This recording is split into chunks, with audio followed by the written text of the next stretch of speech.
Shalom bien-aimés dans le Seigneur, nous rendons grâce à Dieu pour vous qui êtes debout ce matin parce que Dieu est vivant. Et durant la nuit, c'est certainement ce même Dieu qui vous a gardé, qui vous a protégé. Gloire au Seigneur. Alors nous sommes en train de parler sur les promesses de Dieu. Et cet avant-midi, je voudrais que nous puissions parler ensemble sur la qualité des promesses de Dieu. Est-ce que les promesses de Dieu ont toutes la même qualité les uns pour les autres? Vous savez, l'une des choses aujourd'hui qui dérange un peu les chrétiens, c'est de penser que, bon, écoutez, puisque nous prions tous, donc nous sommes tous pareils. Peu importe comment, on est tous pareils. Dieu est là pour tous. C'est comme ça que vous allez remarquer que les gens, des fois, même dans nos églises, se lancent des défis. Mais après, vous comprenez qu'il y a une crise de maturité ou encore une crise de compréhension qui les empêche tout simplement de comprendre ce que je vais dire bientôt. Prenez avec moi 2 Pierre 1, verset 4. La Bible dit ceci. 2 Pierre 1, verset 4. Par celle-ci, les promesses les plus précieuses et les plus grandes nous ont été données afin que par elles vous échappiez à la pourriture que le désir entretient dans le monde et que vous ayez part à la nature divine. Une autre version dit, mais celle-ci au contraire nous assure les plus grandes et les plus précieuses promesses. Vous savez, ici il y a un comparatif. Lorsqu'on parle des plus grandes et des plus précieuses, c'est qu'il existe forcément des promesses qui ne sont pas grandes. Il existe forcément des promesses qui sont moins précieuses que d'autres. Amen. Je disais donc, il existe des promesses qui sont moins grandes, mais aussi des promesses qui sont moins précieuses que d'autres.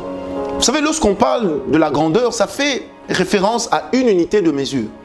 Ça veut dire que dans la vie de chacun de nous, Dieu mesure également ses promesses. Vous savez, la Bible dit ceci, que Moïse était un prophète avec lequel Dieu parlait face à face. Et lui-même, Dieu dira, il n'y aura plus en Israël un prophète avec qui je parlerai face à face comme je le faisais avec Moïse. Ça veut dire qu'en ce moment-là, il y a un comparatif, il y a une comparaison.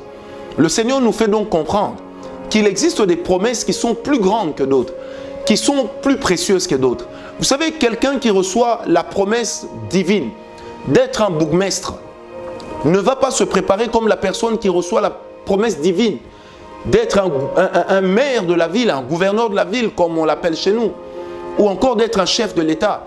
Ça veut dire qu'à chaque niveau de qualité de la promesse doit absolument correspondre à un niveau de consécration. Parce que c'est la consécration qui soutient justement la promesse. Et la qualité de la promesse augmente sa croix ou se teste en fonction de la quintessence des paroles que la promesse regorge. Amen, amen. Quand Dieu dit à Moïse, tu emmèneras Israël à Canaan. Moïse dit, mais Seigneur, mais comment possible? Comment est-ce possible? Je ne sais pas parler.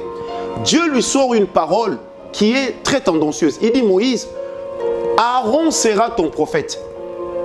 Mais comment Dieu peut donner à un homme d'avoir un autre homme comme prophète? Alors que quand on parle des prophètes, on parle des serviteurs de Dieu, de ceux qui rendent un culte et hommage à Dieu. Mais là, le Seigneur dit à Moïse que Aaron parlera à ta place. Ça veut dire que Aaron sera rempli de l'esprit qui sera sur toi.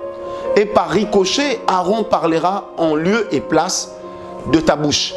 Amen.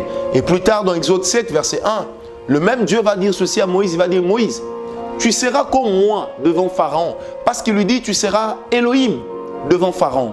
Il est donc important, bien-aimés, pour nous qui marchons avec Dieu, de comprendre une chose qui est importante.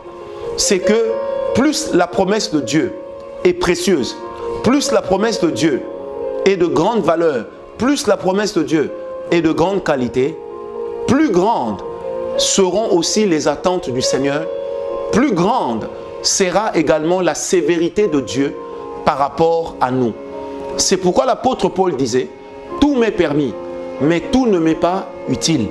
Et le même apôtre Paul disait encore, je traite durement mon corps, je traite durement. Vous savez, dès lors qu'on réalise la valeur de ce qu'on a, on cesse de jouer avec. C'est comme ça que le Seigneur Jésus disait, on ne donne pas des perles aux pourceaux. Parce que vont faire les pourceaux? Ils prendront des perles et ils iront tout de suite aller se vautrer dans la boue. Il est important à toi qui me suis de réaliser la valeur des promesses que Dieu t'a faites et de comprendre que pour Dieu, il ne s'est pas trompé d'adresse. Que Dieu te bénisse et surtout que ta consécration garde en toi la valeur et la qualité des promesses que tu as reçues. Que Dieu te bénisse. C'est pourquoi j'aimerais te donner un dernier conseil. N'imite jamais le péché de quelqu'un, n'imite jamais la vie de quelqu'un. Suis toujours ce que ta consécration t'indique, car la qualité de tes promesses est protégée par la qualité de ta consécration. Que Dieu te bénisse.